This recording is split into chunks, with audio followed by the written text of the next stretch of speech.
Alors, je pense qu'on va pouvoir commencer si tout le monde est prêt. Alors, bonjour, bienvenue à notre webinaire du Regroupement québécois des maladies orphelines. Je suis très content d'être ici avec vous aujourd'hui. On va avoir Gail Wallet qui va présenter un peu plus tard. Quelques mots avant ça, sur le RQMO, ça a été fondé en 2010. On vous rappelle, pour ceux qui se joignent au monde des maladies rares, que pour qu'une maladie soit rare, c'est qu'il y ait une personne sur 2000 qui est atteinte de cette maladie-là. Donc, dans le fond, le Regroupement québécois des maladies orphelines, sa mission, en gros, c'est d'informer la communauté maladies rares et le grand public sur les enjeux liés aux maladies rares, ainsi que favoriser la recherche et la collaboration sur les maladies rares. On a aussi un centre d'information et de ressources qui s'appelle notre centre IRAR, qui, en passant, est unique au Canada. Et ça, c'est vraiment une fierté qu'on a. Et aussi, un autre de nos services qu'on fait, c'est le suivi des médicaments orphelins, ce qui nous amène un peu aujourd'hui à notre webinaire d'aujourd'hui. Si vous désirez en savoir plus sur le RQMO, je vous invite à visiter le rqmo.org.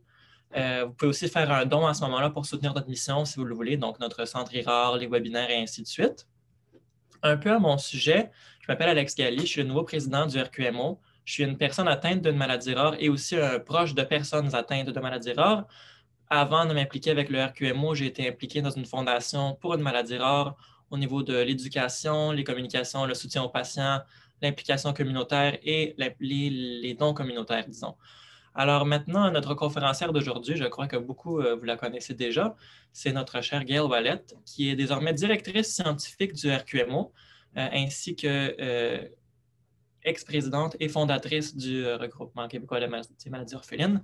Elle a fondé le RQMO et le centre IRAR, dont j'ai parlé tout à l'heure, et autant comme conseillère en génétique dans un service de génétique publique que fondatrice du RQMO, elle a été impliquée dans les dossiers d'accès aux médicaments pour patients atteints de maladies rares.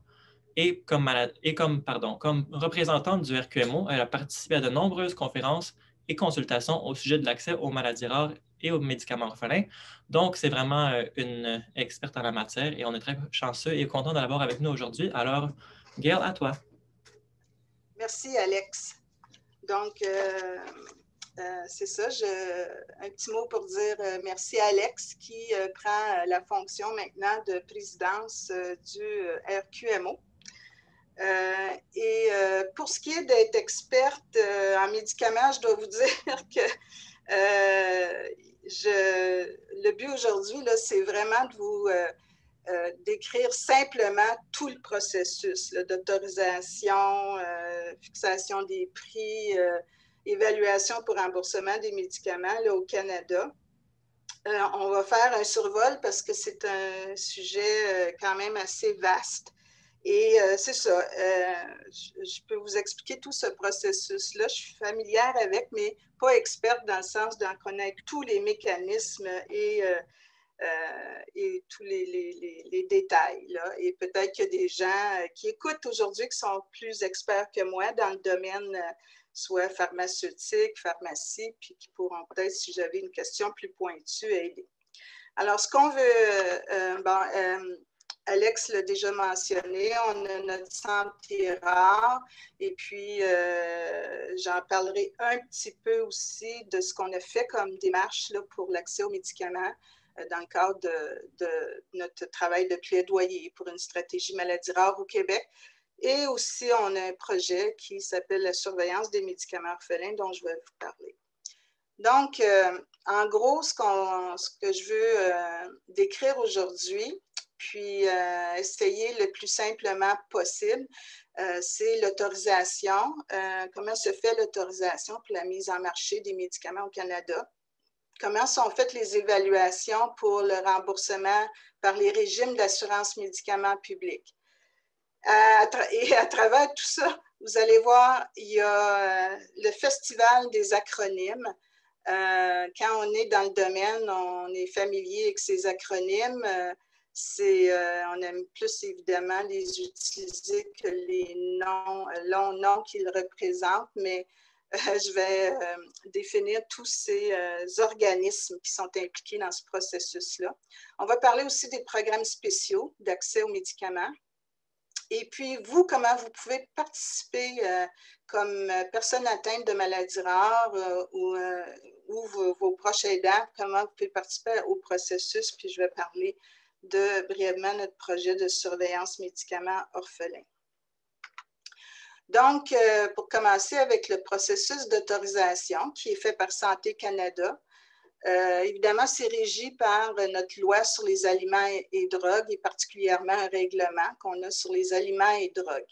Alors, ce n'est pas juste les médicaments, là, je parle de médicaments aujourd'hui, je vais garder ce terme-là, mais c'est sûr que c'est tout, ils autorisent et évaluent tout produit thérapeutique ou pour le diagnostic. Ça peut être pas juste les médicaments, mais des appareils médicaux, des agents désinfectants, en tout cas tout ce qui est utilisé en thérapie ou diagnostic dans notre système de santé. Évidemment qu'il peut y avoir des appareils médicaux et d'autres types de traitements, là, même pour les maladies rares, mais je vais utiliser le terme médicaments, mais ils sont évalués par ce même processus d'examen. Donc, c'est la Direction générale des produits de santé et des aliments à Santé Canada qui réglemente, évalue et surveille les médicaments selon la loi sur les aliments et drogues. Et c'est un comité scientifique. Il fait aussi l'examen des essais cliniques. Donc, des essais cliniques qui sont mis sur pied au Canada. Les chercheurs cliniciens doivent les présenter aussi à la Direction générale des produits de santé et des aliments pour qu'il y ait l'approbation pour effectuer cet essai clinique. Donc, c'est un comité scientifique, mais aussi des experts externes là, qui sont appelés à travailler sur les dossiers. Le but principal de l'autorisation des médicaments, c'est, selon ce que Santé Canada dit, c'est pour, évidemment, le bien-être des Canadiens. Donc, on veut, par exemple, évaluer l'innocuité. L'innocuité, c'est-à-dire s'il y a un effet néfaste, si le médicament est sécuritaire, qui n'est pas dangereux, là, ça, c'est vraiment une priorité. Ensuite, l'efficacité du médicament, puis sa qualité. C'est l'évaluation qu'on fait. Et voilà un acronyme qui a été défini. Bon, le processus d'examen, d'abord, ce qu'ils appellent, eux, le promoteur, ou en fait, évidemment, c'est souvent la compagnie pharmaceutique, qui va faire ce qu'on appelle une présentation de drogue nouvelle. Donc, il faut qu'il donne l'information puis les données sur l'innocuité, la sécurité, l'efficacité puis la qualité du médicament, les résultats des essais précliniques et cliniques. Là, aujourd'hui, évidemment, je ne parle pas de comment on fait les essais cliniques. On aura un webinaire, je crois que c'est au mois de novembre, à ce sujet-là. Donc, c'est une fois que tous les essais précliniques, cliniques sont terminés, qu'ils peuvent évidemment, et qui ont assez de données, présenter leurs nouveaux médicaments. Ils doivent aussi présenter des informations sur la production du médicament, comment il est produit, ou l'emballage et l'étiquetage. Puis évidemment, les effets secondaires qui ont été observés durant les essais cliniques. Et Santé Canada, une fois avoir reçu le dossier de la compagnie pharmaceutique, évidemment, examine l'information qui a été soumise, va évaluer, comme je le disais plus tôt, l'innocuité, l'efficacité et la qualité du médicament et va, avec toutes ces données-là, peser les avantages et les risques potentiels du médicament. Il va aussi réviser l'information qui est destinée aux professionnels de la santé et aux consommateurs. Ça, c'est justement l'étiquette, des brochures qui décrivent le médicament, d'autres informations qui vont aux professionnels de la santé ou aux consommateurs, les personnes qui prennent les médicaments. Ensuite, la Direction générale de santé, de produits de santé, va évidemment prendre une décision par rapport aux avantages. Si les avantages l'emportent sur les risques, ou que les risques peuvent être de ce médicament-là peuvent être atténués, bien, ils vont approuver. Moi, je vois toujours trois termes différents utilisés. Là. Je ne sais pas s'il y en a un qui est officiel, mais on parle d'approuver, d'autoriser ou d'homologuer un médicament. Donc, si la décision est favorable, Santé Canada l'a autorisé. Là, ils émettent ce qu'ils appellent un avis de conformité à la compagnie et lui donne un numéro d'identification du médicament, un DIN qu'on appelle, c'est l'anglais pour Drug Identification Number. L'avis de conformité, ben, c'est comme le contrat là, qui dit que la compagnie peut le mettre en marché, évidemment, avec, selon la loi sur les règlements sur les drogues. Donc, ce qui peut aussi arriver, c'est qu'il est approuvé, mais avec des conditions. À ce moment-là, ils émettent, Santé Canada émet un avis de conformité avec conditions. Ça peut être dans le cas où il y a c'est vraiment un médicament qui semble efficace, mais que Santé Canada trouve qu'il devrait y avoir d'autres données. S'il est considéré au niveau sécuritaire, là, au niveau de l'innocuité, ben, il peut être mis sur le marché, mais avec les conditions que la compagnie présente ces données-là, là, à certaines échéances. Donc, et le troisième option, évidemment, c'est que la décision est négative, puis on dit que ce médicament-là ne peut pas être mis en marché au Canada.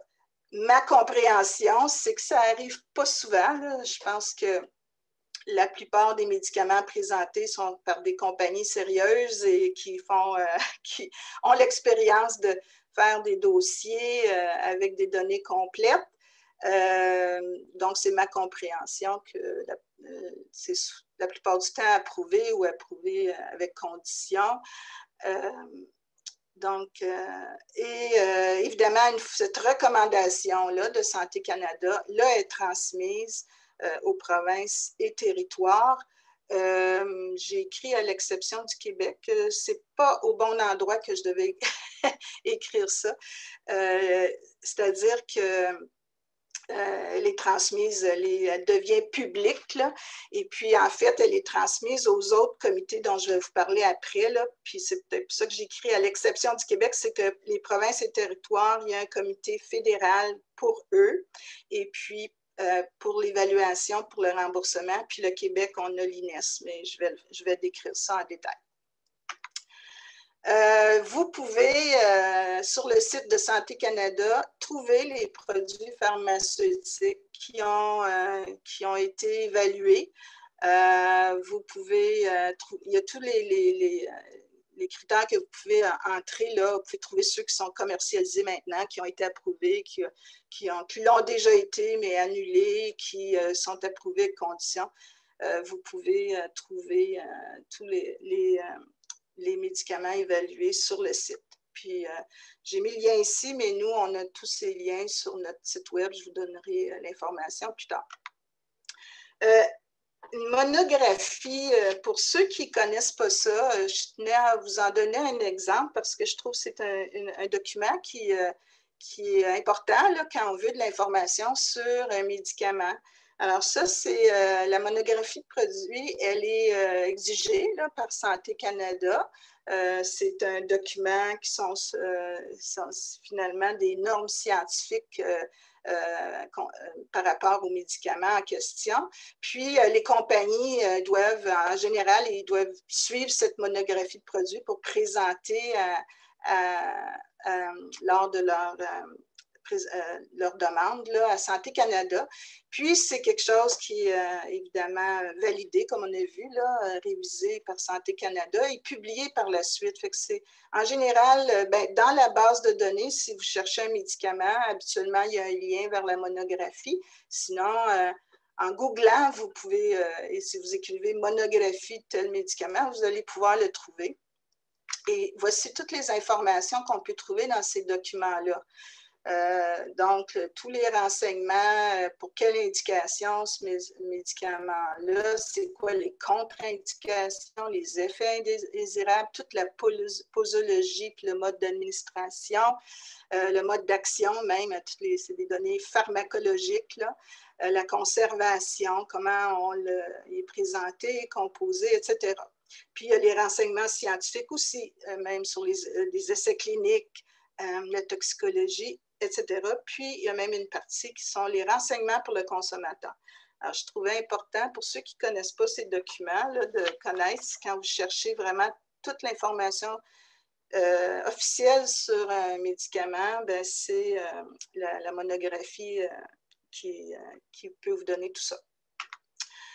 Les médicaments orphelins. Bon, là, ce que je viens de vous décrire pour Santé Canada, en fait, c'est pour tous les médicaments. Là, est-ce qu'il y a quelque chose de spécial pour les médicaments orphelins qui sont des médicaments pour des maladies rares? Je vais vous indiquer quelques différences. Les définitions, ben, médicaments orphelins, en fait, les États-Unis ont été les premiers à faire ce qu'on appelle le Orphan Drug Act, un règlement de médicaments orphelins, là, déjà il y a près de 40 ans, là, dans les années 80, pour donner des incitatifs et de l'aide aux compagnies pour développer des médicaments pour les maladies rares, parce qu'avant ça, il n'y avait presque pas d'intérêt ou de développement et recherche pour un médicament parce que, évidemment, que c'est pour un petit marché, pour un faible nombre de personnes. Alors, il y a eu ce Orphan Drug Act qui a permis, là, à travers les années, une augmentation de l'intérêt à développer des médicaments pour les maladies rares. Aux États-Unis, donc, la Food and Drug Administration a défini une maladie, ce médicament-là, comme il y a une présomption de non-rentabilité lorsqu'une maladie ou un problème ne touche pas plus de 200 000 personnes aux États-Unis. Si je me rappelle bien, au dernier compte, là, 200 000 personnes sur la population, ça veut dire une fréquence d'à peu près 1,5 sur 2000 ou quelque chose comme ça. C'est le seul pays qui procède comme ça par un nombre de personnes, là. Donc, une maladie rare qui ne touche pas plus de 200 000 personnes, tandis qu'en la plupart des autres pays, en Europe et à travers le monde, on parle de 5 sur 10 000, c'est-à-dire 1 sur 2000. Donc, en Europe aussi, le EMA, c'est le European Medicinal Agency. Eux, ils ont fait aussi un règlement de médicaments orphelins en l'an 2000. Et eux, la définition, c'est une maladie chronique débilitante qui met la vie en danger, dont la prévalence ne dépasse pas 1 sur 2000, pour laquelle aucun traitement n'est disponible. En tout cas, lorsqu'une compagnie pharmaceutique présente un médicament qui considère que c'est un médicament pour maladie rare, ben c'est selon des critères là, de ces deux organismes-là, vont décider si on va l'appeler un médicament orphelin, si c'est un médicament pour les maladies rares. On y donne à ce moment-là désignation médicament orphelin. Puis là, ça permet aux compagnies d'avoir de l'aide pour un protocole, certaines aides financières, des diminutions de certains frais et puis aussi au niveau de la propriété intellectuelle, des avantages. Ça varie, là, que ce soit en Europe ou aux États-Unis. Au Canada, il y a déjà très longtemps que des associations de patients et entre autres CORD, le Canadian Organization for Rare Disorder, il y a très longtemps, essayaient qu'on ait un Orphan Drug Act, un règlement de médicaments orphelins au Canada, mais le Santé Canada, le gouvernement jugeait que ce n'était pas nécessaire au Canada. Donc, on n'a pas ça.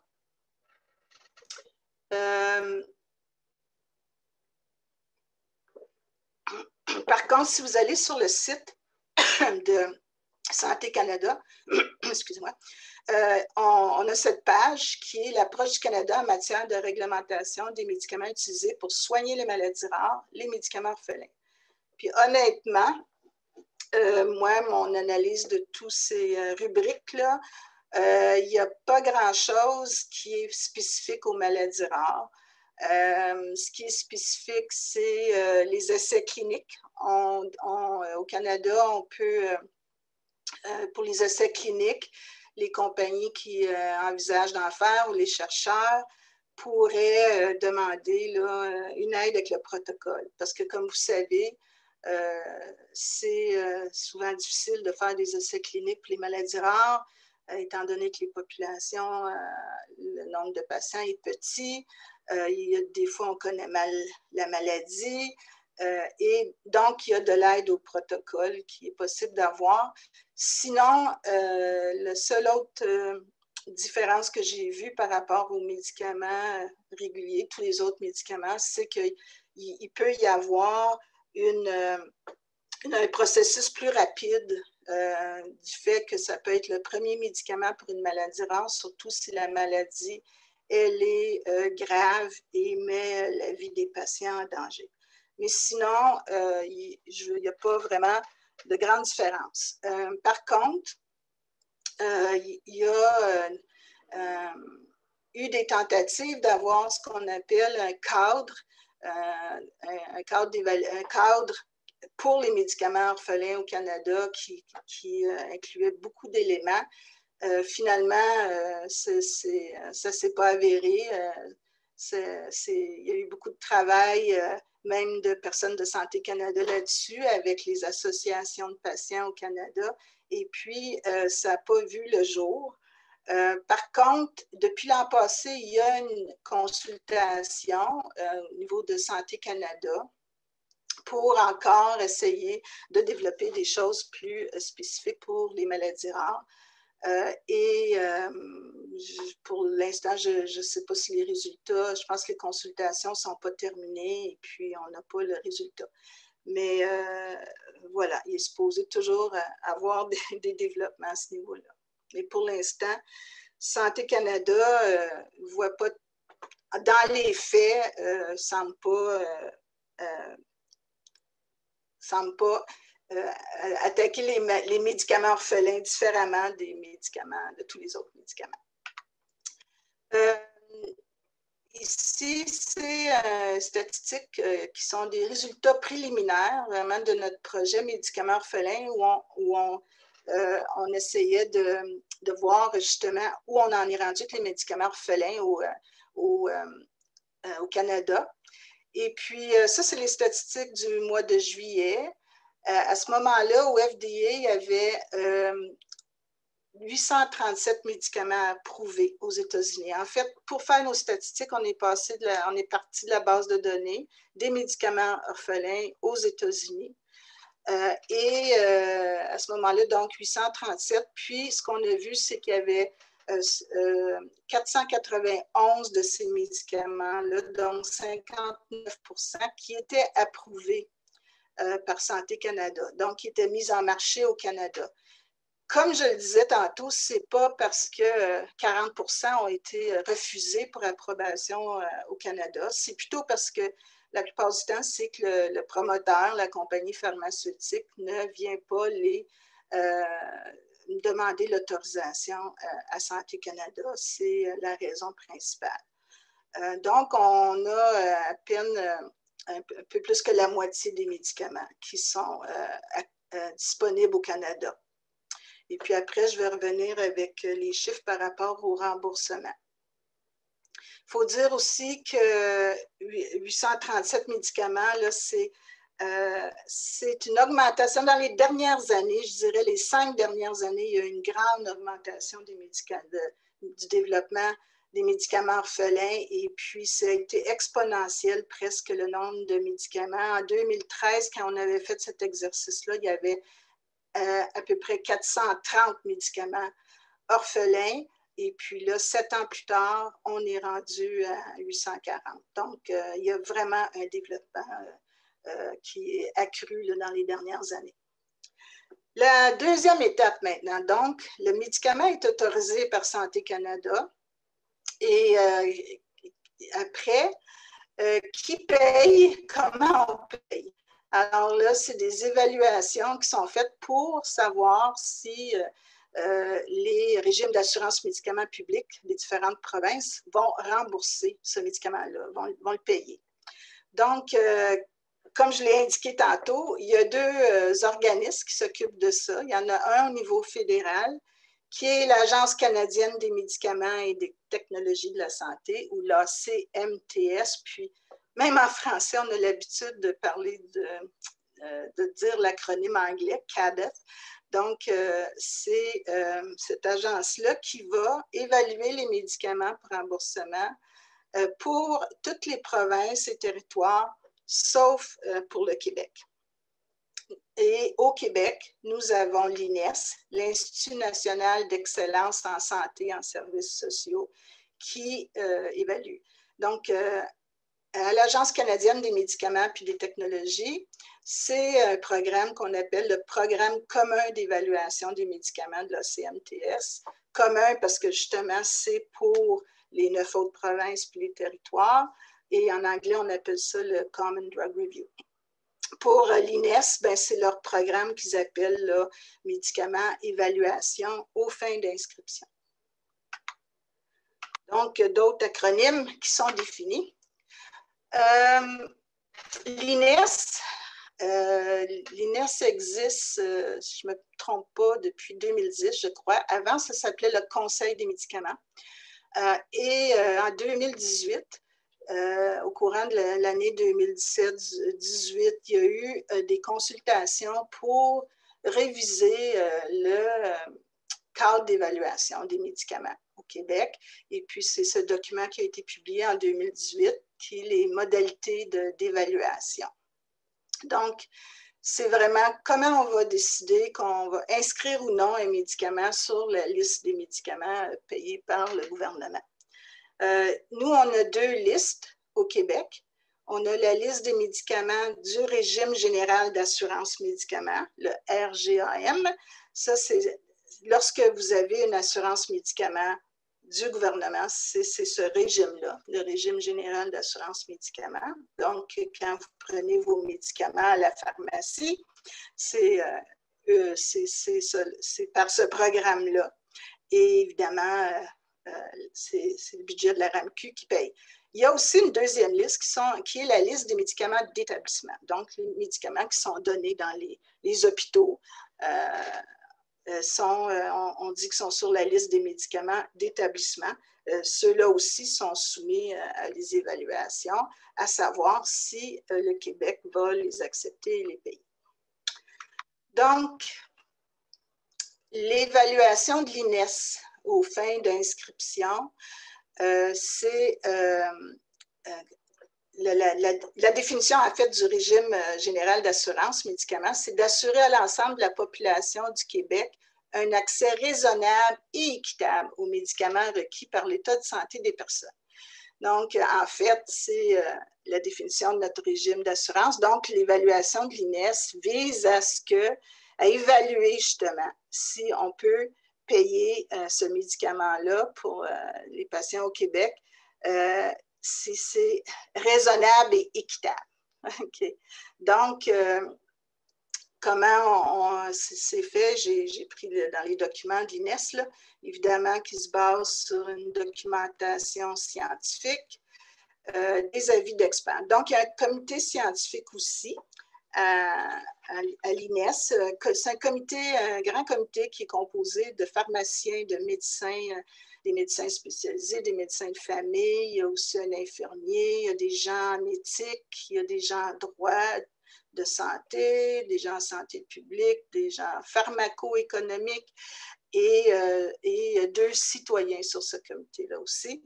Et donc, avec la documentation scientifique, il y a aussi des avis d'experts externes qui vont chercher. Puis l'expérience, ils vont demander des commentaires aussi de professionnels de la santé, des médecins, des patients et des proches aidants. Puis ça, je vais revenir là-dessus plus tard. Donc, c'est ce comité qui va évaluer de nombreux critères que je vais vous montrer et faire une recommandation. C'est un comité, ces 2 comités scientifiques-là, celui au niveau de Santé Canada puis celui de l'INES ici au Québec, sont des comités indépendants du gouvernement. C'est des comités scientifiques, des comités qui font des recommandations et ils font ça de façon indépendante du ministère et des politiciens. Et ils font une recommandation au ministre de la Santé et des Services sociaux qui, lui ou elle, va ensuite prendre la décision par rapport à l'inscription ou non du médicament. Alors, voici les critères qui sont vraiment décrits en détail dans ce document. Si vous voulez le lire au complet, ça explique toutes les modalités d'évaluation. Et c'est tout basé sur notre loi à nous, sur les médicaments. Donc, la première chose que le comité va évaluer à l'INES, c'est la valeur thérapeutique du médicament. Puis, en fait, il y a 7 critères là, pour l'évaluation totale. Fait que pour la valeur thérapeutique, ils vont identifier s'il y a un besoin de santé. Et puis ça, le besoin de santé, c'est l'impact de la condition. Là. Évidemment que si c'est une condition tellement bénigne ou quelque chose d'esthétique ou finalement, peut-être que ce n'est pas un gros besoin de santé. Donc, ils vont évaluer ça. Fait que c'est vraiment l'impact de la condition, de la maladie. Par exemple, l'espérance de vie, l'impact sur la qualité de vie, l'autonomie. Ça va vraiment définir s'il y a vraiment un besoin de santé pour cette maladie-là.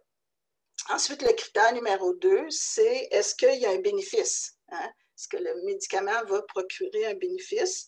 Fait que là, c'est vraiment l'efficacité du médicament. Évidemment qu'on va aussi analyser, évaluer son innocuité, donc sa sécurité. Puis, ils vont se demander pour la qualité de vie. Est-ce que ça améliore la qualité de vie? Est-ce que ça maintient la qualité de vie ou peut-être que ça détériore la qualité de vie? Souvent cette évaluation-là va se faire en comparaison avec un autre médicament parce qu'il existe déjà un traitement, donc on va chercher à évaluer si ce nouveau médicament apporte quelque chose de plus justement à la qualité de vie, à l'efficacité, etc., par rapport à un médicament existant. Dans le cas des maladies rares, évidemment, ça arrive très souvent que c'est le premier médicament là, qui est présenté parce qu'il y a tellement de maladies rares où il y a eu peu de développement, donc c'est souvent un premier médicament. Mais souvent, on va vouloir comparer avec un médicament déjà existant. Et ensuite, il y a évidemment, on va regarder aussi ce qu'on appelle les caractéristiques thérapeutiques, c'est-à-dire la posologie, la fréquence des doses qu'il faut prendre, la voie d'administration. Par exemple, si il y a déjà un médicament qui est une infusion, par exemple, où il faut aller à l'hôpital pour l'infusion, ou des fois, il y a des infusions à la maison, puis là, il faut une infirmière, etc. Supposons qu'il arrive un deuxième médicament ou c'est un médicament oral. Évidemment, on va considérer avec tous les autres facteurs si ce ne serait pas mieux pour le patient. C'est évidemment plus facile de prendre un médicament oralement que par voie d'infusion. Donc, ensuite, il y a la justesse du prix, puis le rapport entre le coût et l'efficacité. Ça, c'est ce qu'on appelle l'efficience du médicament. Fait que dans le fond, ce qu'on va regarder, c'est les ressources à investir par rapport aux traitements actuels. Quand je parle des traitements actuels, c'est à ce moment-là, si c'est le premier médicament, ce qu'on va regarder, c'est quoi la prise en charge, les soins donnés à ce patient-là pour le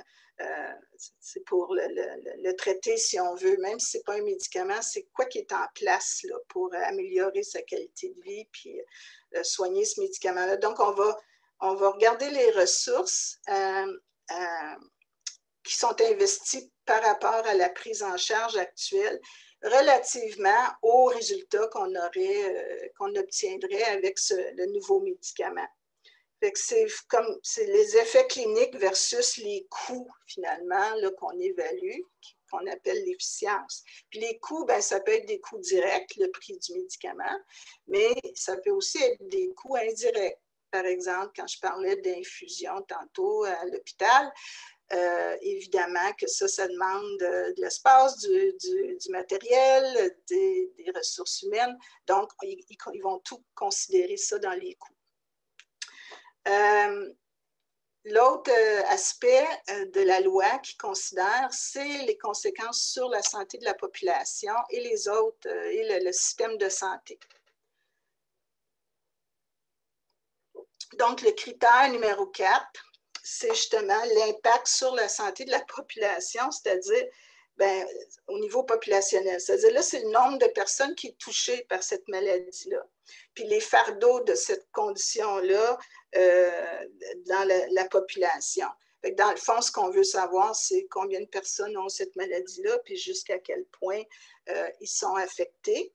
Puis là, on va regarder les bénéfices puis les risques pour la population. Par exemple, aussi, on va évaluer si les personnes avec ce médicament-là prennent ce médicament-là, c'est quoi par exemple, est-ce qu'ils vont pouvoir reprendre leur vie active? Est-ce qu'il y a un impact sur les proches aidants, moins besoin de proches aidants, moins besoin de services? Est-ce qu'il va y avoir un usage non optimal, par exemple? Si c'est une voie d'administration difficile ou un médicament qui a beaucoup d'effets secondaires, si on le paye, mais les patients ne le prennent pas, donc ça a un impact. Donc, ça, c'est finalement, on évalue si ce médicament-là va faire une différence là, au niveau de cette population de patients par rapport à la population générale. Ensuite, le critère 5, c'est le fardeau budgétaire pour le système. Donc, le fardeau budgétaire, évidemment, c'est combien ça va coûter au régime général d'assurance médicaments, puis aux établissements, dans le cas des médicaments pour établissement. Donc, est-ce que donc, c'est l'importance du marché, l'impact du budget, par exemple, surtout dans les premières années, là, quand on met ce médicament-là on le paye au Québec, là, dans notre budget de santé, l'impact. Et aussi, il faut évaluer s'il remplace un autre traitement. Donc, s'il remplace un autre traitement, puis il est équivalent, il remplace, il est moins cher, c'est beau, mais s'il remplace un autre traitement, mais il est plus cher, c'est quoi l'impact sur le budget? C'est toutes les évaluations qu'ils vont faire. Et le critère numéro 6, c'est la capacité organisationnelle du système. Donc, ce médicament-là, qu'est-ce qu'il demande en termes d'organisation? Est-ce qu'il demande plus de ressources humaines, matériel, physique, hein? De l'équipement, des professionnels de la santé, des salles? Donc, comme le même exemple que je donnais tantôt, par exemple, infusion versus un médicament oral, il y aurait une différence. Aussi, il y a des médicaments maintenant, on parle de médecine de précision, médecine personnalisée. Il y a de plus en plus de médicaments qui vont demander qu'on fasse un test avant de pouvoir évaluer si c'est le bon médicament pour le bon patient. On appelle ça des tests compagnons. Donc, il y a déjà des médicaments là, sur le marché où il faut faire des tests comme ça avant de décider de donner le médicament. Puis de plus en plus, il y en a pour les cancers, par exemple, en médecine personnalisée. Et il y a beaucoup de développement. Il va y en avoir de plus en plus. Donc, c'est quelque chose qu'ils doivent tenir compte quand ils pensent au coût. Ensuite, il y a la question aussi de l'accessibilité en région. Hein. Des fois, il y a des médicaments très spécialisés, plus faciles à donner dans les grands centres que dans les régions. Donc, après avoir évalué ces critères-là, là, il y a une décision finale qu'eux, ils appellent l'opportunité de l'inscription du médicament à la liste en regard de l'objet du régime général d'assurance médicaments. Donc, ils vont faire le tour de toutes ces analyses de ces critères qu'ils ont fait. Donc, je vais juste résumer, l'identification du besoin de santé, la capacité du médicament à procurer un bénéfice clinique, l'efficience du médicament, donc le rapport coût-efficacité. Ensuite, sur les effets sur la condition puis du médicament sur la santé de la population, le fardeau budgétaire sur le système, puis la capacité organisationnelle du système. Donc, ça, c'est les critères, mais ils vont aussi prendre en considération d'autres facteurs, des priorités sociales. Ils vont faire des consultations citoyennes, des parties prenantes. Il faut dire que durant tout ce processus-là aussi, Lorsque une compagnie présente son médicament à l'INES, il y a aussi des rencontres avec les compagnies pharmaceutiques. Comme je disais, ils vont chercher des experts spécialisés dans la maladie à l'extérieur du comité scientifique. Et je vais vous revenir sur vous, comme patient, proche aidant, la possibilité de donner vos opinions. Mais vous avez toujours la possibilité de donner votre opinion quand il y a un médicament en évaluation, mais des fois, il y a aussi d'autres types de consultations par des comités. Ils vont aussi regarder toute la documentation qui est autour de la maladie et des médicaments ou de traitements existants. Ils vont aussi se baser sur des décisions de d'autres autorités et entre autres au Québec, il y a quand même l'INES a quand même des liens avec l'ACTMS ou le CADAT pour les évaluations qui sont, même évaluation qui est faite au fédéral. Il faut voir aussi que des fois, ils sont contradictoires, des fois, ils sont pareils, puis des fois, ils sont contradictoires. Puis ensuite, ils vont même regarder aussi l'impact sur les assurances privées. Il y a les assurances, notre régime d'assurance, mais nous, il est mixte ici, puis il y a des gens sur les assurances privées. C'est en gros la présentation que je voulais vous faire de comment, sur quels critères on évalue pour le remboursement au Québec. Comme je vous l'ai dit, c'est la dernière révision qui a été faite en 2018. Nous, au RQMO, depuis notre fondation, qu'on a beaucoup interpellé le gouvernement et l'INES par rapport à l'évaluation des médicaments orphelins, parce que, en fait, beaucoup étaient refusés sur la base soit de la valeur thérapeutique ou soit de la question du rapport coût-efficacité à cause du prix. Donc, on a beaucoup plaidoyé pour un cadre d'évaluation spécifique pour les maladies rares parce que les essais cliniques ne peuvent pas être faits de la même façon que pour un médicament à grand usage. Là. Donc, on sait que les populations sont petites, qu'on connaît moins la maladie, les protocoles sont difficiles à faire. Des fois, c'est vraiment des études sur des petites populations. Donc, on demandait un cadre d'évaluation. Lorsqu'est arrivée cette révision-là, on a pu être consulté on voyait que ça semblait pas, on ne semblait pas aller vers le cadre d'évaluation spécifique pour les médicaments orphelins.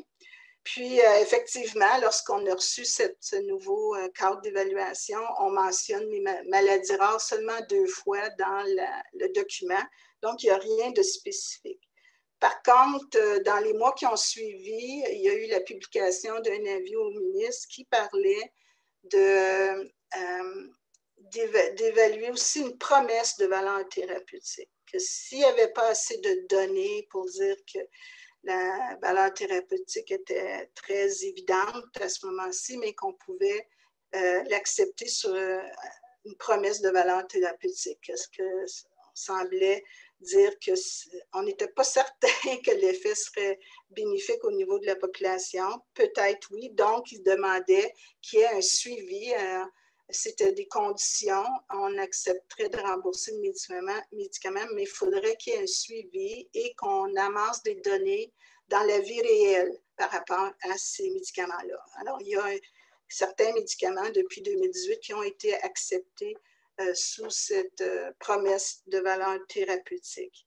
En fait, on nous dit aussi qu'ils prennent en considération les maladies rares, médicaments pour maladies rares, dans le premier critère, là, le besoin de santé, parce que souvent, comme je disais, c'est un premier médicament. Donc, on prend ça en considération. Et les autres facteurs, comme je vous disais, apparemment, là, des valeurs sociétales. Là, mais bon, c'est pas évident. Il y a des médicaments qui ont été refusés récemment pour des maladies rares. Et c'est comme pour d'autres maladies, mais il faut suivre, c'est pour ça qu'on veut suivre comme il faut les médicaments orphelins pour être sûr qu'ils il y a une question d'équité aussi entre les personnes qui ont des maladies rares et les personnes qui ont des maladies communes. J'ai oublié de mettre mon cadran.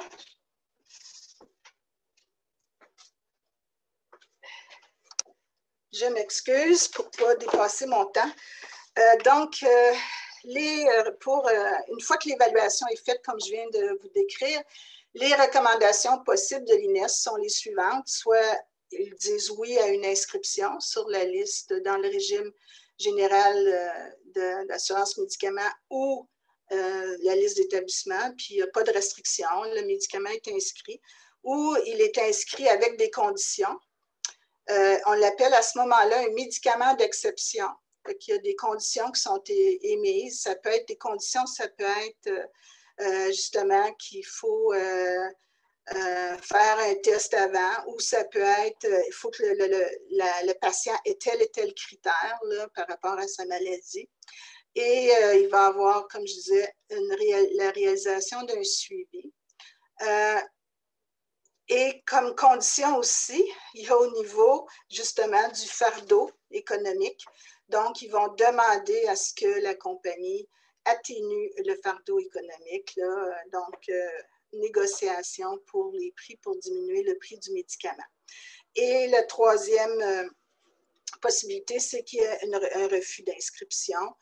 Ça peut être justement dû à la valeur thérapeutique qui n'a pas été démontrée selon l'INES, ou il y a une incertitude face à l'efficience, c'est-à-dire qu'ils pensent qu'au niveau du coût, du rapport coût-efficacité, le rapport ne sera pas très bon. Donc, encore une question du prix, avec les autres facteurs, évidemment, inclus. Donc, je vous donne ici un exemple d'un avis au ministre. Donc, comme je disais, il y a cette décision-là qui est prise et la recommandation est envoyée au ministre de la Santé, et puis c'est ce qu'on appelle un avis au ministre. Je voulais aussi que vous sachiez que ça existe, ces documents-là, parce que là aussi, il y a tout le résumé de la discussion, des données sur lesquelles ils sont basés pour faire l'évaluation de la discussion et des recommandations finales. Il y a même un espace dans ce document-là qui est fait plus clair, vulgarisé pour monsieur, madame, tout le monde. Mais il y a aussi les informations scientifiques dans ce document-là. Donc, ici, c'est le cas d'un médicament où on l'a en fait refusé pour une forme juvénile de la maladie, mais on l'a inscrit avec condition pour la forme périnatale ou infantile, donc pour les bébés. Et on met les conditions. Donc, c'est un médicament d'exception, on veut atténuer le fardeau économique, puis on donne les indications pour le traitement. Donc, on parle ici qu'il faut un test génétique confirmé pour la maladie et c'est pour des enfants âgés de 3 ans ou moins. Fait que ça, c'est l'exemple d'un médicament d'exception, donc inscrit sur la liste, mais avec des critères. Donc, je reviens à mon statistique qu'on a fait en partant des médicaments orphelins les 837 de la FDA en juillet dernier. Il y en a encore qui se sont ajoutés depuis. Des médicaments qui ont été évalués au niveau du comité fédéral, il y en a à peu près 300, puis à peu près 400 par l'INES. Puis, on a calculé les recommandations positives ou négatives. Et on est arrivé à peu près à 75% positifs, 25% négatifs dans le cas des deux organismes là, au niveau fédéral puis Québec. Et il faut par contre mettre un bémol. Je disais que c'était des résultats préliminaires. Nous, en partant des 837 médicaments, là-dedans, c'est depuis donc 1983, cette base de données-là. Il faut voir que beaucoup de médicaments à ce moment-là étaient des médicaments qui n'étaient pas considérés là, pour les maladies rares, médicaments orphelins, au Canada ou au Québec, puis ont été acceptés, là. Et aussi, c'est beaucoup des médicaments qui n'étaient pas des biologiques, qui étaient des médicaments moins chers, donc ils étaient acceptés plus facilement. C'est à partir des années 2000, du 21e siècle, si on veut, que là, on a commencé à voir que beaucoup de médicaments n'étaient pas acceptés à l'INES pour les maladies rares, puis en fait, même les compagnies ne voulaient pas trop en présenter parce qu'il y a des coûts pour ça, là, présenter des médicaments à Santé Canada et à l'INES. Et parce qu'ils craignaient trop de refus. Et c'est parce que dans les années 2000, il a commencé à y avoir les médicaments, des médicaments novateurs, biologiques pour les maladies rares. Par exemple, tous les traitements de remplacement enzymatique, où il y en a eu là, dans quelques années, il y en a eu pour 4-5 maladies métaboliques, et puis il y en a de plus en plus. Donc, il faut faire attention avec ces chiffres-là si on va regarder ça plus en détail avec les années parce qu'on sait que c'était plus que 25% qui étaient refusés là, dans les 10-20 dernières années. Aussi, il faut voir que oh, excusez, j'ai perdu mon idée là. Mais voilà, donc il faudrait qu'on fasse un examen plus détaillé de ces statistiques-là. Bon, ensuite, la question de comment on fixe les prix des médicaments au Canada. Donc, là, je vous ai présenté l'autorisation par Santé Canada qui décide si c'est efficace, sécuritaire. Et puis là, on ne regarde pas le prix des médicaments, on regarde les données scientifiques, comme je vous ai décrit. Puis, évidemment, l'INES, quand c'est pour la fin d'inscription sur des régimes d'assurance médicaments pour le Québec ou ailleurs, là, évidemment, on introduit le prix des médicaments. Mais au départ, quand une compagnie présente son médicament à Santé Canada, il y a aussi un examen par le Conseil d'examen des prix des médicaments brevetés, qui ici décrivent leur but comme étant de protéger et informer les Canadiens en s'assurant que les médicaments brevetés ne sont pas vendus au Canada à des prix excessifs et en faisant un rapport des tendances pharmaceutiques. Donc, c'est eux, au même moment là, ou avant, là, j'ai pas les détails là-dessus, mais qu'on le présente à Santé Canada, qu'on veut introduire ce médicament-là sur le marché au Canada, il va au conseil d'examen des prix. Fait qu'il y a un examen scientifique puis un examen du prix dans ce comité-là. Pour nous, il faut dire, c'est un peu étonnant qu'il y ait un examen scientifique, là, puisque Santé Canada fait déjà ça. Ensuite, le CADAT et l'INES font déjà ça. Mais bon, il semble que le comité fait aussi un examen scientifique. Puis, c'est soumis c'est la loi des brevets là, qui encadre ça, dont le règlement sur les médicaments brevetés.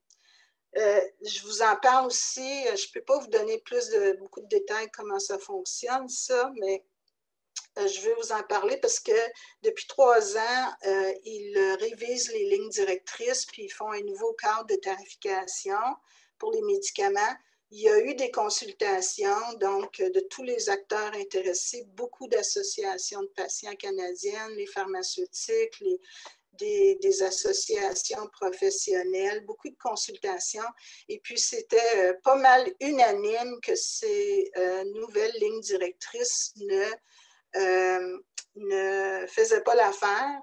La raison étant les impacts négatifs que ça peut avoir. Donc, une chose que je peux vous dire à propos de comment on fixe les prix, parce qu'il y a plusieurs facteurs, mais un des facteurs, c'est la comparaison avec d'autres pays.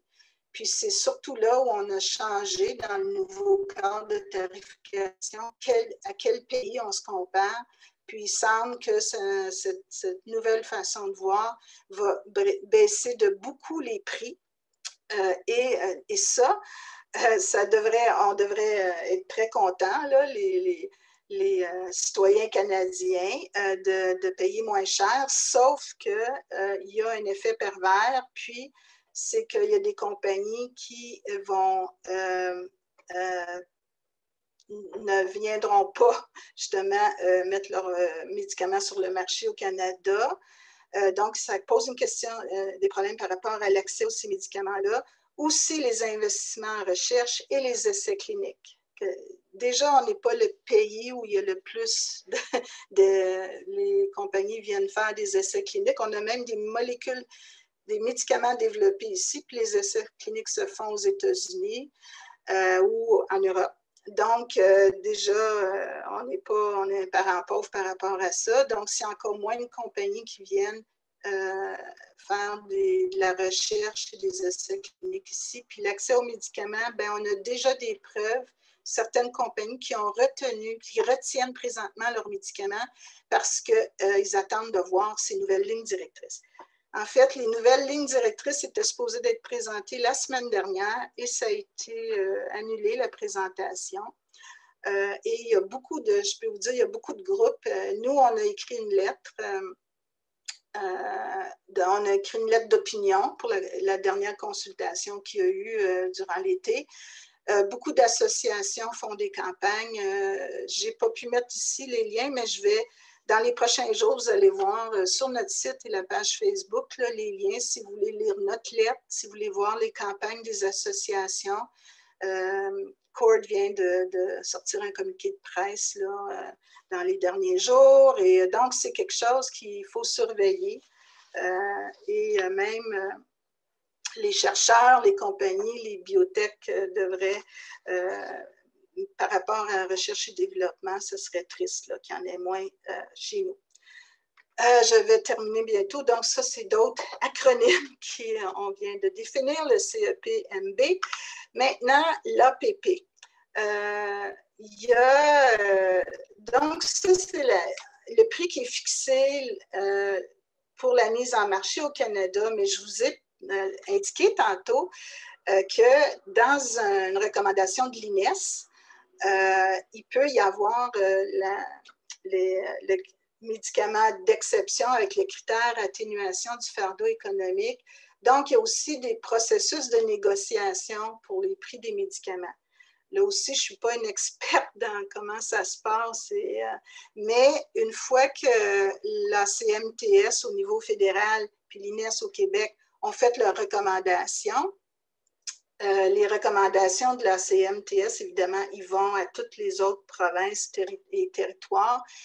Nous, au Québec, là, il y a des négociations qui peuvent avoir lieu. Puis c'est ça, l'Alliance pan-canadienne pharmaceutique qui mène ces négociations-là. Puis c'est pour que les programmes publics d'assurance médicaments, puis les patients, donc, en obtiennent plus pour leur argent. Donc, c'est une négociation collective, combinée, là, pour qu'on ait le meilleur prix au Canada pour ce médicament-là. Le Québec, ça fait seulement depuis 2015 qu'il a joint l'Alliance pan-canadienne pharmaceutique. Avant, il voulait faire ses négociations lui-même, mais je pense que c'était pas très... Apparemment, on payait nos médicaments plus cher au Québec, mais en 2015, le Québec a joint et donc fait partie de ces négociations. Il y a une négociation donc du prix là, pour les régimes d'assurance médicaments. Et l'APP envoie donc une lettre d'intention aux fabricants pour leur dire ce serait quoi le prix. Les régimes d'assurance publique dans les différentes provinces, c'est eux qui prennent leurs décisions. Puis, il y a une entente qui se fait province par province, là, ou avec les territoires, avec le fabricant pour le prix. Je veux juste vous dire aussi qu'évidemment, à travers tout ce processus-là, pour ce qui est du Québec, des fois, donc, on rejette des médicaments, ne sont pas inscrits.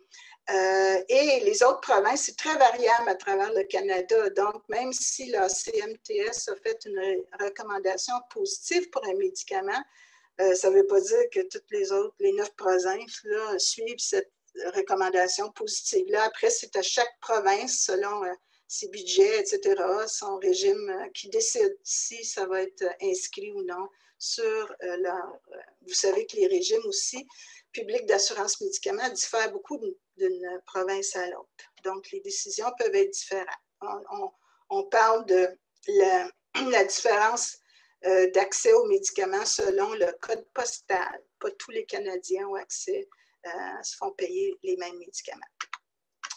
Donc, juste pour résumer, après je vais terminer rapidement, voici le résumé du processus. Donc, Santé Canada qui va évaluer l'innocuité, l'efficacité, puis la qualité du médicament, pendant qu'aussi le CEPMB va fixer le prix et ensuite, après l'autorisation. Je dois vous dire que dans les dernières années, ça a changé, puis maintenant, on n'est plus obligé d'attendre l'avis de conformité de Santé Canada. Les compagnies peuvent présenter en même temps aussi leurs médicaments à la CMTS au fédéral et à l'INES au Québec pour le remboursement.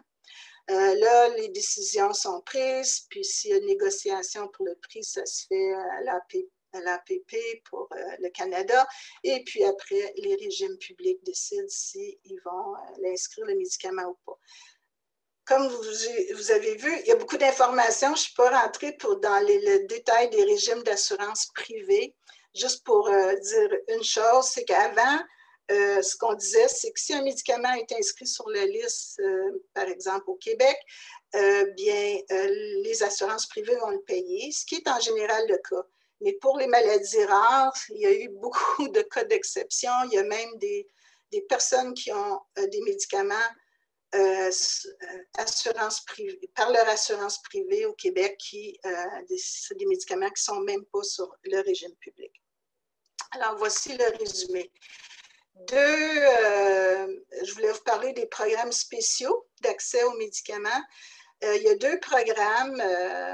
Il y en a probablement dans certaines provinces canadiennes, là, que je suis moins au courant, mais les programmes au fédéral, on a le programme d'accès compassionnel. Bon, ça, c'est un programme, si le médicament n'a pas été autorisé au Canada, supposons que c'est un médicament encore qui a passé les essais cliniques, par exemple, il a été approuvé aux États-Unis ou en Europe, mais il n'est pas sur le marché au Canada, où il n'a pas encore été présenté, une demande n'a pas encore été présentée. Par ce programme-là, le patient pourrait l'obtenir. Par contre, c'est le médecin qui doit faire cette demande. Et puis, c'est dans le cas où, évidemment, là, qu'on pense que c'est vraiment un médicament qu'on pense quand même qui est efficace et puis il n'y a absolument pas d'autre traitement pour ces patients-là. Donc, dans des cas des cas exceptionnels, justement, on va demander l'accès.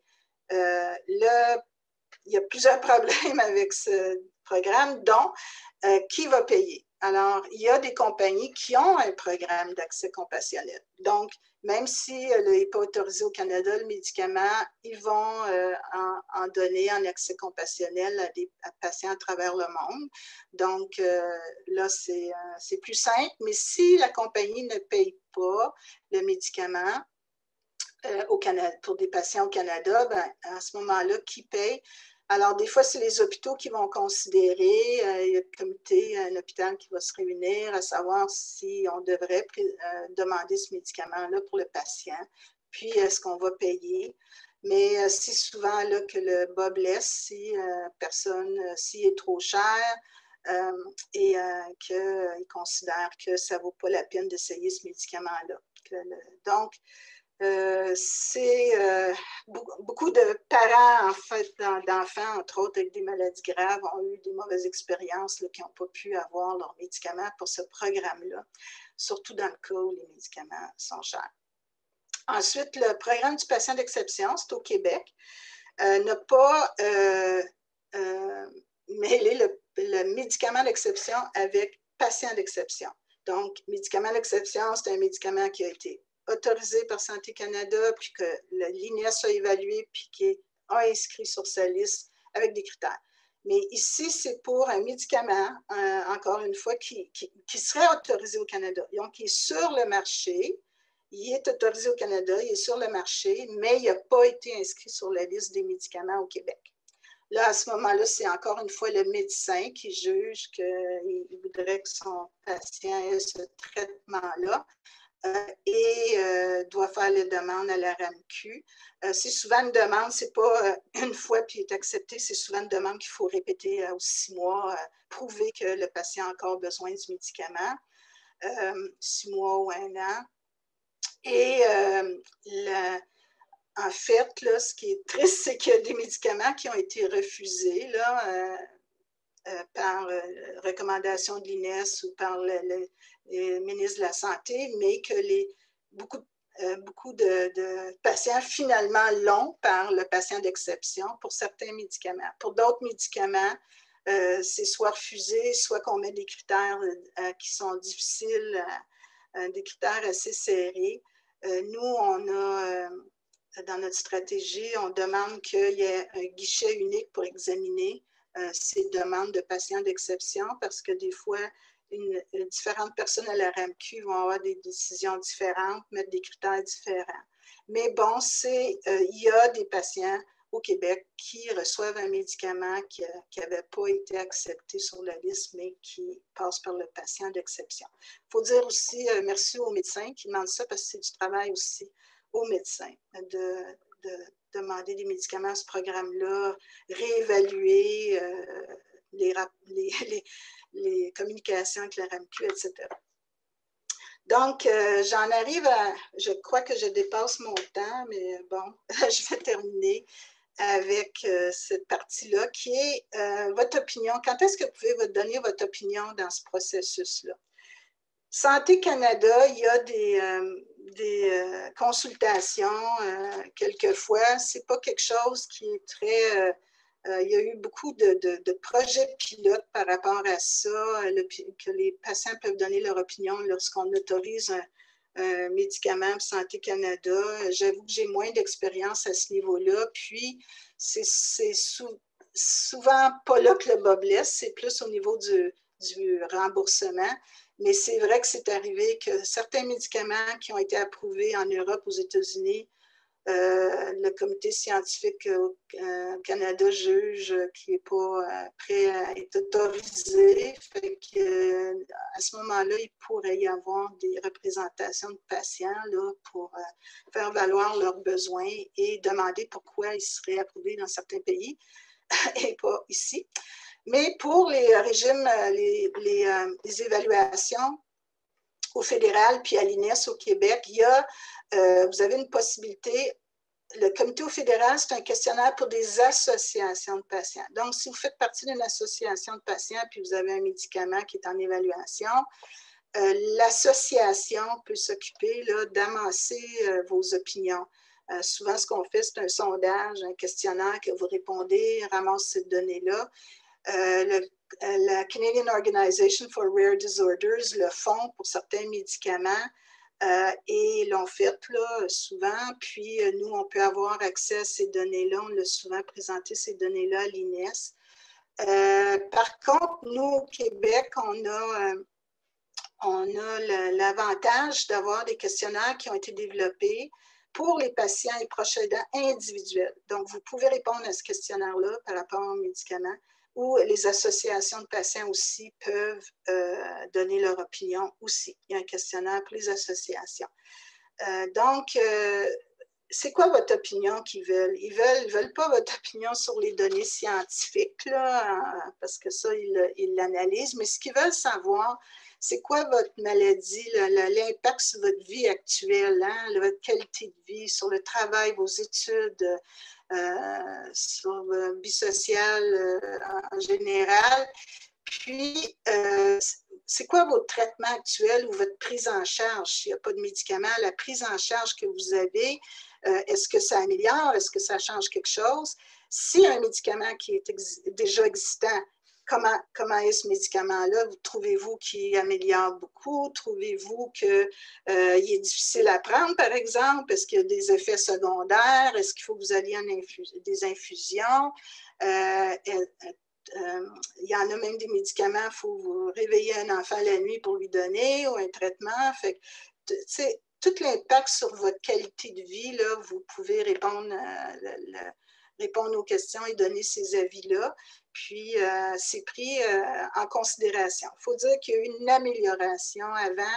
Les gens pouvaient envoyer des lettres, on ne savait pas comment c'était pris en compte à l'INES, mais maintenant, il y a une nette amélioration et on prend en compte ces commentaires des patients. Donc, nous, dans le projet Surveillance médicaments orphelins, je termine avec ça, notre but, c'est de savoir rapidement quel médicament est présenté par une compagnie pharmaceutique au Canada et commencer tout de suite à voir quelle population de patients là, on peut commencer à contacter pour que vous puissiez donner vos opinions, soit des associations ou des patients individuels. Vous savez qu'il y a beaucoup dans les maladies rares de patients et de proches aidants qui n'ont pas d'association. Donc, c'est ce qu'on essaie de faire et de vous inciter, vous aider, vous coacher pour que vous puissiez remplir ces questionnaires puis les envoyer à l'INES. Pour le CADAT, on est moins actif à ce niveau-là, mais c'est des choses qu'on peut faire avec d'autres associations canadiennes. Puis, votre opinion à ce moment-là peut avoir un impact, comme je disais, sur la décision d'accepter ou non dans les régimes publics que ce médicament-là soit payé. Puis nous, on a donc commencé une grande base de données avec les 800 quelques médicaments de la FDA, puis qu'on les suit à savoir si ont été évalués, c'est quoi le résultat, quelle date ils veulent vos questionnaires, puis ça va, on a une base de données de l'INES sur notre site, un tableau pour savoir quels médicaments sont présentés à l'INES, puis quelle date pour donner vos commentaires. Vous pouvez consulter ça, mais on fait des appels sur notre page Facebook, dans notre inforiel, puis on essaie de suivre ça le plus possible. Donc, dernière chose, il y a eu une annonce sur la stratégie québécoise maladies rares à notre événement le 29 février, puis un comité consultatif qui s'est mis sur pied. Il est supposé d'avoir des forums de consultation dans les prochains mois ou années. Évidemment qu'avec la COVID, tout a été chambardé, mais je veux juste vous dire aussi qu'il y a un sous-comité sur les médicaments qui a été mis sur pied, puis on va vous tenir au courant de ce qui arrive avec ce comité-là. Voilà, donc comme le disait Alex, allez sur notre site Internet. Il y a notre projet Surveillance médicaments orphelins, mais on a aussi une page ressources médicaments où tous les liens là, de tous ces organismes, tous les acronymes, là, tous les liens sont là.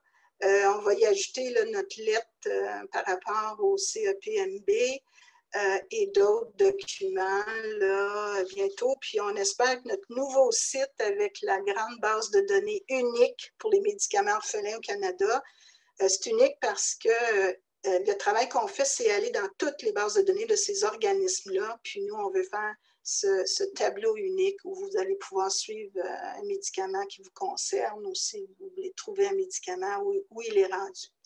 Donc, c'est ça, gênez-vous pas de nous consulter. On a aussi notre santé rare qui est plus par rapport à l'information pour une maladie et du soutien. Alors, merci beaucoup.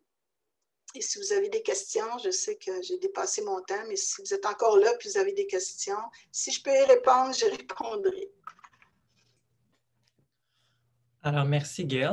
Par rapport aux questions, si vous avez des questions, il y a une petite fonction questions-réponses dans Zoom. Si vous êtes sur l'ordi, ça devrait être en bas de l'écran. Si vous êtes sur un iPad. Non, pas de questions. Ah. Alors, j'espère que c'est parce que j'ai bien expliqué, mais c'est peut-être que vous n'avez rien compris non plus, excusez. Mais bon, aucune question. Je sais que j'ai expliqué beaucoup de choses rapidement. C'est complexe comme processus, là, mais bon, je visais à ce qu'on puisse le voir d'un bout à l'autre de façon simplifiée. Fait que j'espère. Sinon, gênez-vous pas à nous contacter pour des questions. En fait, on a une question d'ailleurs. Si la présentation va être disponible par la suite, oui, ça va être sur notre page YouTube et notre page Facebook et notre site web après. Donc, voilà. Oui, je vois. Oui, la base de données, non, elle n'est pas encore publiée. En fait, on est un peu en retard avec ce projet-là. On a eu des problèmes avec trouver des gens pour le faire et des gens qui ont été malades, la COVID et tout. Fait que c'est un travail vraiment là, c'est un travail qu'il faut être rigoureux là, pour passer à travers toutes ces bases de données-là, comprendre exactement où sont les médicaments. Donc, ça ne sera pas long. Là, on a quelqu'un qui travaille presque à temps plein. Et puis, on est en train de faire la refonte de notre site, puis j'espère qu'on va pouvoir mettre cette base de données. Pour l'instant, ce qu'on a, c'est pour les médicaments qui sont évalués à l'INES, qui d'ailleurs va être mis à jour cette semaine. Là, au moins, vous pouvez voir. Puis, de toute façon, n'importe quand, si vous voulez savoir si un médicament qui a été approuvé ailleurs ou pas va possiblement être autorisé au Canada ou est autorisé puis est-ce qu'il est évalué, gênez-vous pas, on peut chercher cette information pour vous. C'est sûr qu'il y a des milliers de médicaments en développement. Ça aussi, on le fait là, quand des gens nous demandent, on peut leur donner beaucoup d'informations sur les essais cliniques puis les médicaments en développement aussi, on le fait.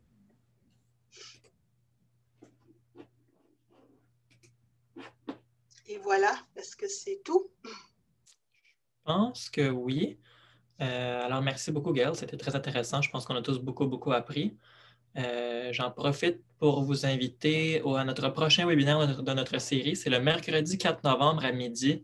C'est sur le syndrome d'Ehlers-Danlos, les manifestations osseuses. C'est la docteure Choua Bassalom, une généticienne clinicienne, qui va présenter ça. Si vous êtes inscrit à notre liste de diffusion courriel, vous allez recevoir une invitation. Si vous suivez notre page sur Facebook, vous allez voir passer une invitation. Alors, bref, le sous-texte, c'est inscrivez-vous, suivez-nous sur nos différentes plateformes pour ensuite suivre notre série de webinaires. Oui, puis suivez, il va y avoir, je pense parce que l'annonce n'a pas été faite encore, mais un webinaire sur les essais cliniques et ça va être donné par l'organisme qui s'appelle SF Clinique Simplifiée. Donc, je crois bien que c'est au mois de novembre, mais l'annonce n'a pas été publiée encore, ça ne sera pas long. Merci beaucoup. Au revoir.